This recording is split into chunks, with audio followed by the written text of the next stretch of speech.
Հայաստանի արտաքին պարտքը Փաշինյանի կառավարման ընթացքում կրկնապատկվել է, երբ հարցնում են ինչ է կարել այդ 8 միլիարդ դոլարն, ասում է զենք եմ գնել, հավատում եք։ Ինչ զենք ես գնել, ում ես պաշտպանել, որտեղ ես օգտագործել։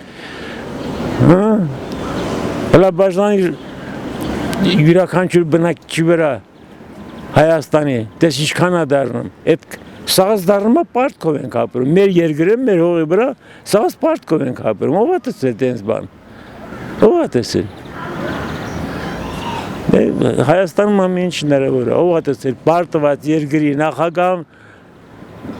ալնի թե վարչապետի կապ չունի, մնապաշտոնին միջև հիմա, հələ այդձև ես շատ դժվար է։ Ես ասում եմ, ես իշխանության չեմ հավատում, ցավը տանեմ, բացարձակապես չեմ հավատում։ Ինչ հավատամ, աչքս տեսածն եմ ասում։ Եթե բանել են մի քիչ բանից իրանք ապացուցած կնեին, էլի, որ զենք են կարել, սենց են կարել, հենց են կարել։ Բայց ոչ մի բան փաստորեն չեն արել։ Գնացել է ուրիշ ուղղությամբ։ Ինչ ուղղությամբ։ Չգիտեմ։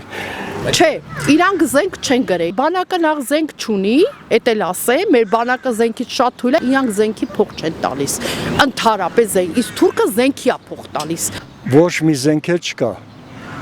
Ես նախ ասեմ, ներկայիս կառավարությունը եւ իշխանությունը ոչ մեկը չի ծառայել, ով էլ ծառայել է կիսատ պարատ, նրանք ընդհանրապես զենքից գաղափար չունեն, թե ինչ զենքեր են,